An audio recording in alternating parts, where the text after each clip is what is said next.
Good morning students.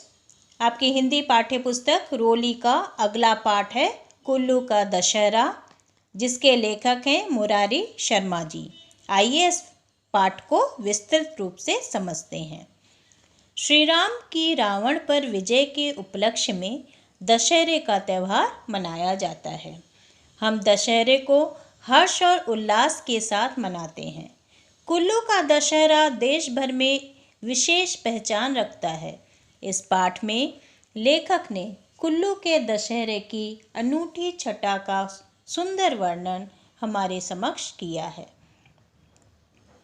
देवभूमि के नाम से प्रसिद्ध कुल्लू घाटी के लोग प्रत्यक्ष रूप से देव संस्कृति से जुड़े हुए हैं। इनके देवता किसी दूसरे लोक के निवासी नहीं होते, बल्कि इनके साथ गांव में रहने वाले सुख दुख के साथी देवता रथ के रूप में साकार हो उठते हैं। कुल्लू घाटी के गांव में हर देवता का अलग मेला होता है, जिसमें आसपास के गांव के देवी देवता और लोग शामिल होते हैं। कुल्लू का दशहरा लोगों और देवताओं की मिलन स्थली है। देश के अन्य भागों में विजयादशमी का त्यौहार समाप्त होने के बाद कुल्लू का दशहरा शुरू हो जाता है। आश्विन शुक्ल दशमी से शुरू होकर यह मेला एक सप्ताह बाद पूर्णिमा को संपन्न होता है। लोग अपनी परंपरागत वेशभूषा और वाद्य यंत्रों के लय पर एक दूसरे के साथ झूमते गाते नजर आते हैं। कहीं लोग मस्ती में झूमते हैं तो कहीं देवता के रथ को नचाया जाता है। पूरे ढालपुर मैदान में जगह जगह गड़े तंबुओं में देवता के साथ लोग ठहरते हैं। एक सप्ताह तक देवता और लोग नृत्य का आनंद लेते हैं। कुल्लू के दशहरे को जिस बात से अंतर्राष्ट्रीय ख्याति मिली वह यह है, यहाँ का लोक नृत्य। आज भी दशहरे को लोक नृत्य के उत्सव के रूप में जाना जाता है। लोक नृत्य यहाँ की माटी के कण कण में समाया हुआ है एवं जनमानस की रगों में पनपा है। कुल्लू का दशहरा व्यापारिक दृष्टि से भी बहुत ही महत्वपूर्ण रहा है।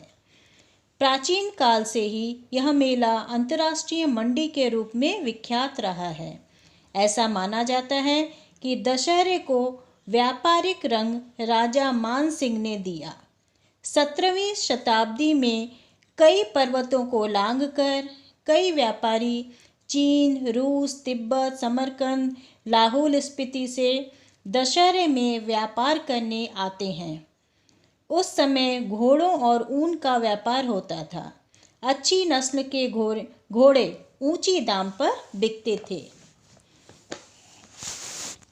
कहा जाता है कि राम की शक्ति पूजा का यह उत्सव है, क्योंकि शक्ति के वरदान से ही राम रावण को परास्त करने में सफल हुए थे। ऐसी मान्यता है कि इस उत्सव में शास्त्रीय पद्धति तथा कर्मकांड की विधि का समावेश होता है। एक रोचक घटना की चर्चा यहाँ के जनमानस में आज भी होती है। कहा जाता है कि 17वीं शताब्दी में राजा जगत सिंह का साम्राज्य था। एक बार किसी ने उनसे दुर्गादत्त नामक गरीब ब्राह्मण की झूठी शिकायत कर दी कि उसके पास एक पथा लगभग 1 किलो सच्चे मोती हैं। मोती की बात सुन राजा चौंक गया और यह तो राज्य लक्ष्मी है, उसे राजकोष में होना चाहिए। ब्राह्मण के घर मोतियों का क्या काम। राजा ने अपने आदमी भेजकर ब्राह्मण से मोती लाने के लिए कहा। उस समय राजा मणिकर्ण की यात्रा पर जा रहा था। गरीब ब्राह्मण के पास मोती नहीं थे। फिर भी उसने राजा को कहलवा भेजा कि जब महाराज वापस लौटेंगे तब मोती मिल जाएंगे। राजा के लौटने पर उसने पूरे परिवार को घर में बंद कर दिया और बाहर से आग लगा दी। आग की लपटों में जहाँ भीतर गरीब ब्राह्मण का परिवार जल रहा था, वहीं बाहर कटार से वह अपना मांस काट काट कर फेंक रहा था और कहता जा रहा था, ले ले राजा, तेरे पथा मोती ले जा। ब्राह्मण का सब परिवार बलिदान राजा को कचोटने लगा। वह पश्चाताप की आग में जलने लगा। राजा का खाना पीना सब छूट गया। उसने ब्राह्मण हत्या के कलंक को धोने के लिए कई उपाय किए, मगर सब बेकार। अंत में राजा को सुप्रसिद्ध संत पोहरी बाबा की शरण में जाना पड़ा। बाबा ने उपाय बताया कि राजा यदि वैष्णव हो जाए और अयोध्या से रघुनाथ जी की मूर्ति लाकर यहाँ स्थापित करे तो सारा राज्य रघुनाथ जी को सौंपे और स्वयं मुख्य सेवक बनकर राज्य का संचालन करे तो उसके पाप का प्रायश्चित हो सकता है।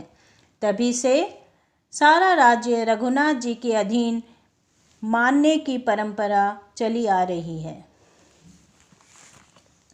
कुल्लू का दशहरा लंका दहन के साथ संपन्न होता है। ढालपुर मैदान के अंतिम छोर पर व्यास नदी के किनारे झाड़ फूस एकत्रित करके उसे लंका का नाम दिया जाता है, जिस पर रावण का मुखौटा रखा जाता है। यहाँ पर रावण से युद्ध का अभिनय किया जाता है।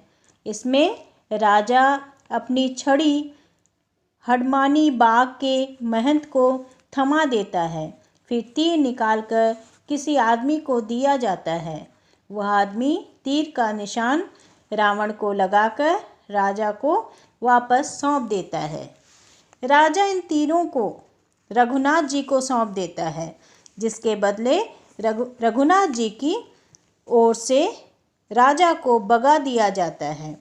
तीर मारने के साथ ही रावण और लंका को आग लगा दी जाती है। उसी समय 5 बलियां दी जाती हैं, जिसमें भैंस, मेढक, सूअर, मुर्ग, केकड़े आदि की बलि होती है। इसी दौरान देवी हिडिंबा उपस्थित होती है। दहकती हुई ज्वाला के बीच जो व्यक्ति रावण के सिर को उठाकर लाता है उसे पुरस्कृत किया जाता है। इस तरह 7 दिन तक हर्षोल्लास, गीत, संगीत और नृत्य के साथ कुल्लू के दशहरा का समापन होता है। Thank you.